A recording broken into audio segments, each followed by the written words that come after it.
All right, here we are, back on a Thursday night, Zooming with Dan. I was just saying to Robyn that I'm actually in the office at the moment, and it felt like a bit of a getaway, getting out of my 5 kilometre bubble and jumping from Kilsyth to Canterbury. So never thought I'd be so excited to head into the office, but here we are. Last week we had a really fun chat with David Lampard, president of MND Victoria and MND Australia. And if David is watching, it was great to see Melbourne Storm beat his Roosters. I know we had a bit of banter about that last week, but yeah, really informative, and it was really good to find out a little bit more about one of our most important supporters and State Council members. Tonight, we're changing tune a little bit. As the title says, we are talking all things palliative care with Robyn Reid, who is an absolute professional in the space. And I'll let Robyn introduce herself a little bit shortly. But Robyn is a shared care worker in the MND world, and works very, very closely with a lot of our team here at MND Victoria and other health professionals all throughout the southern region. Which is where she is based, but the shared care worker program is statewide, and Robyn will talk a little bit about that later. So I will pass over to Robyn to firstly tell us about your background and where, what you've done in the past, and then go into a little bit of detail about what the shared care worker setup entails. So hello, Robyn. Thanks, Dan. I originally started out my career as a registered nurse, and after many years I went to do social work. So I have both of those careers behind me. Spent quite a bit of time in palliative care initially, then went off into education, then came back into palliative care, which is where I am now. I'm an MND shared care worker, which is, as you said, a statewide program. And my region is the southern region, but you will find an MND shared care worker in each of the geographical regions across the state. That role came about because there was a study which showed that people with MND weren't accessing palliative care very well. And it also showed that health professionals weren't as confident in dealing with them. Many people in palliative care have a cancer-related illness, not necessarily a neurological illness. So that was something that the department felt if we could put people in the field who could provide health professionals with information and skill sharing and support, that would go a long way to helping them feel confident when managing somebody with MND. And the other part of that, of course, was that they that part of my role is education and support. I don't have a direct client workload, because you can imagine the southern region is really big. It goes all the way from the Alfred down to Mornington to Casey, and I work 2 days a week. So that wouldn't be very sensible. But in other regions where they are, there's less palliative care agencies in the one area, some of those MND shared care workers do have an actual client load that they manage in conjunction often with the regional person from MND Victoria. Yep. We'll get into, I guess, the MND specific part of palliative care, but even for me, not that long ago, to hear the term MND shared care worker, I didn't really know what it meant, but the palliative care, well, that's where you do specialise in the palliative care field. So how long has the shared care worker role been in place? Well, I'm one of the old ones. I was one of the first ones. So it's been 10 years now. And in that time, we've seen, in my region, I can only speak about my region, there's been a doubling and in some cases a tripling of the referrals to palliative care. Yep. Basically because there's been an increased awareness around the needs of people with MND and the willingness of people to take up referrals and to be given the option of having a referral in the first place. Yep, absolutely. And as I said, before we go into MND specific, let's talk a bit about palliative care as a whole. And I've said to you prior that my dad did have MND and he did have palliative care services, but to be honest, I really had no idea what that meant. It was just a bit of a term to me, and I obviously didn't get involved, but yeah, it meant very little to me. So how about you talk, what is palliative care? Okay. Palliative care in general, and then, yeah, we'll go. Palliative care is the kind of, it's care for people who have a life-limiting illness. Yep. And a lot of people have the perception that that means end-of-life care, but in fact, it actually means quality of life care. Palliative care is a concept that palliative care can take place anywhere. It can take place in a hospital. It can take place in an aged care facility. It can take place in a hospice, which is a standalone place. And it can take place in the community, in people's homes. And there are lots and lots of people who want to die at home. And in order to do that, they need support. And the good thing about palliative care is that we work with their team of specialists, their GP, all the people that they're connected to in terms of their care. We are a big team. And the palliative care team, I will talk about as the team that's in the community.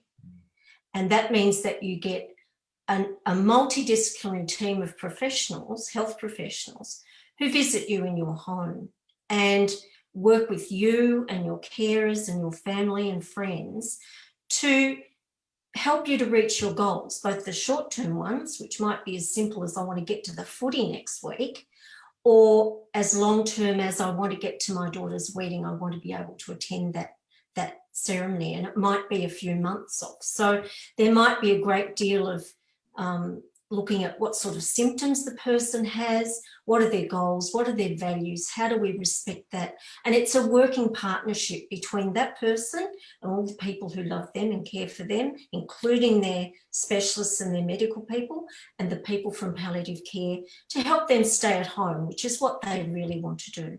But it's not, palliative care is very flexible.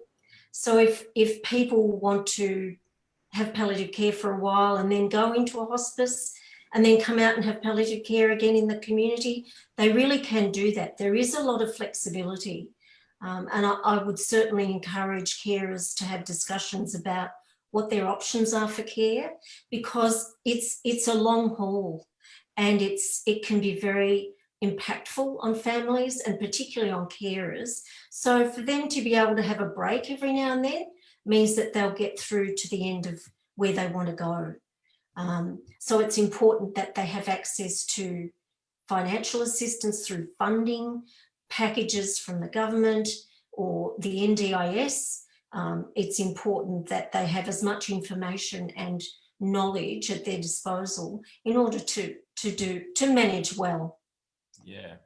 Look, I do have a question here around what are some of the myths of palliative care, and I think you've really summed a lot of those up. And I think one of the most generalised myths would be, and as you touched on right at the start of that, is that palliative care is really all about death and talking about death and the end of the road, but it's really not. It's such a positive service, and I think what you touched on earlier about it's all about the quality of life going forward, and short term and long term, and it really echoes one of our major, I guess, slogans here at MND Victoria, is helping people live better for longer. So that's where palliative care services really align, with what we do here at MND Victoria. So talk me through some other examples of how palliative care enables people's quality of life to continue and before you get to the really end stages of life.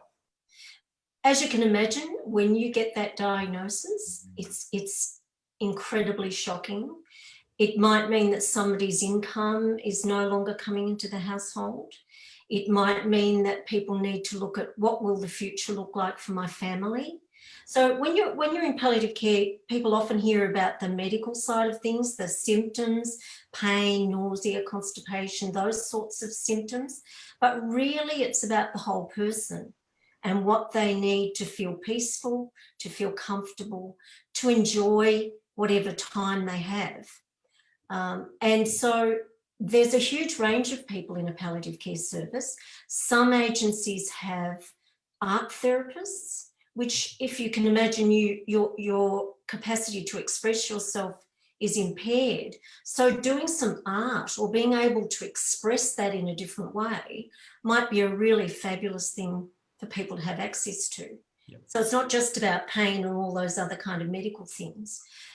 Some palliative care agencies have music therapists. So people have made up their own songs. They've listened to the kind of music that they really love. And there's a lot of evidence to suggest that when a music therapist is involved, that where people have levels of anxiety, that by playing music to people, they can actually reduce their heartbeat, reduce their blood pressure, and actually come back to a much more settled, peaceful kind of way of feeling. So there's a lot of other services within palliative care that people can get to.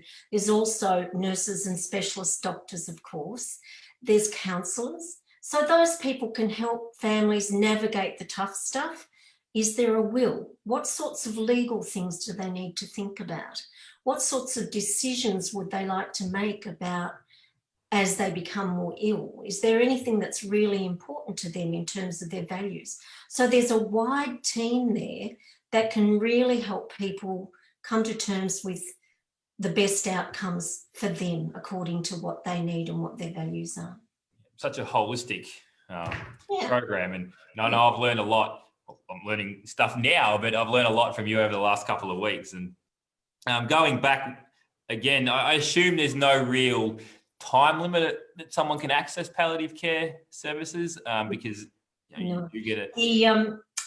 The earlier the better in some ways, because if people can strike up a relationship with their local palliative care service, and they're all again located regionally, so you have to make sure you're linking into the one that's geographically kind of assigned to you if it's community palliative care. So the earlier the better, and people can actually go and talk to people at palliative care, get what they need, and then be discharged for a while. Yeah. So it's not, there are different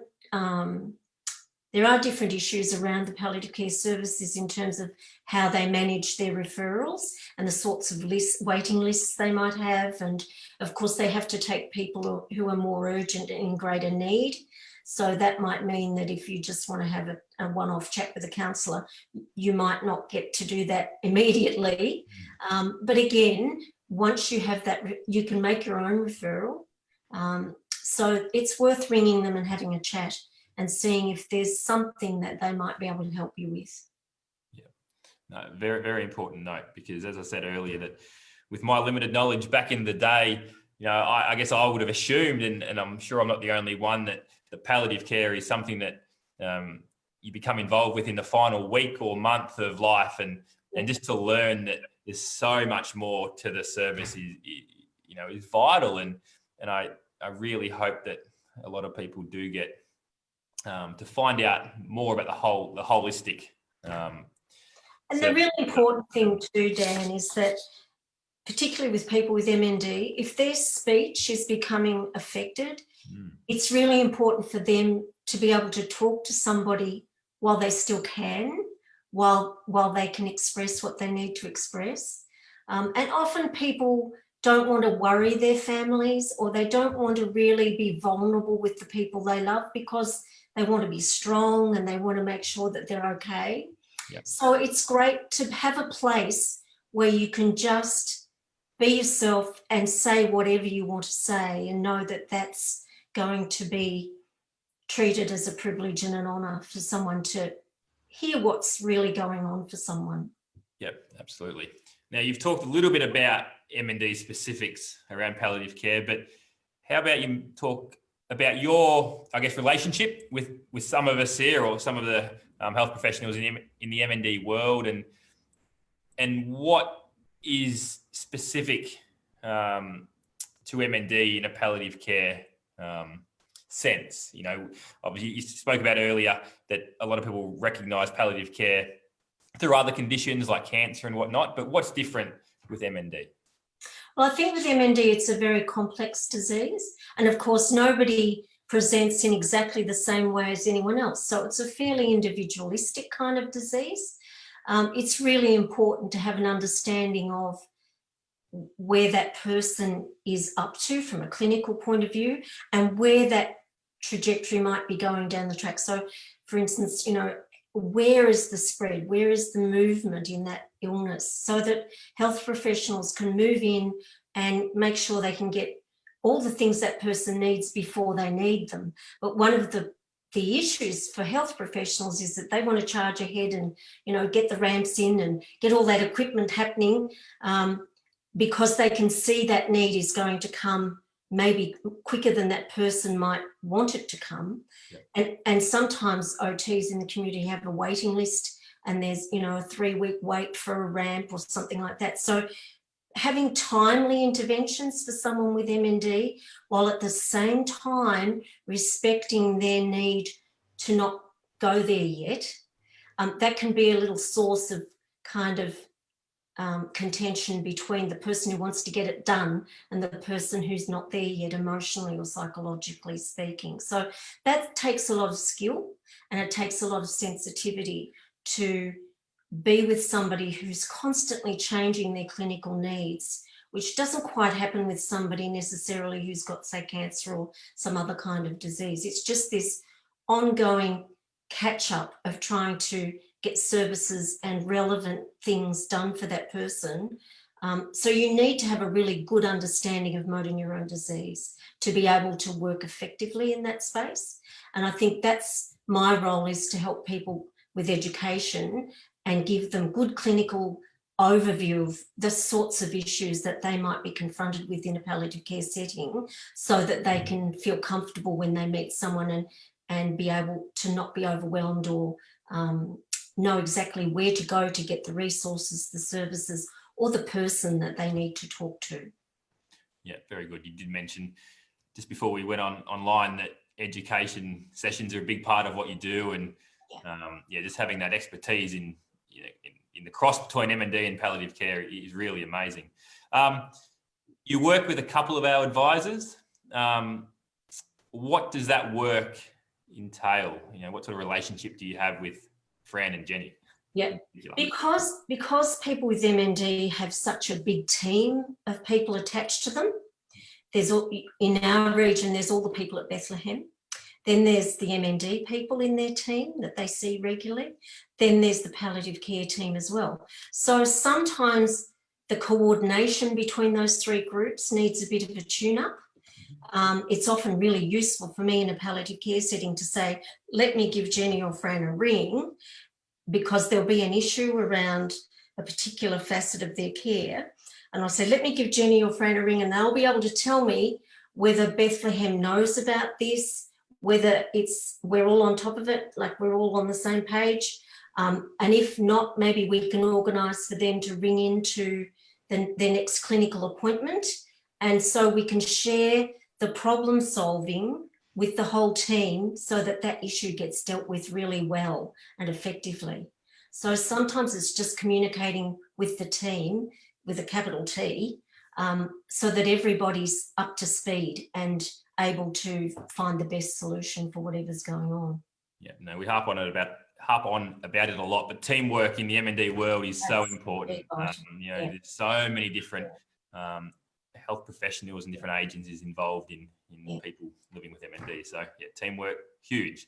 The other thing too, Dan, is that because people sometimes have a bit of a negative view of palliative care for whatever reason, and they're reluctant to take up a referral. Sometimes I go with Jenny or Fran and I'm just the friendly face of palliative care. And sometimes it's easier to talk to somebody about it and about your reservations.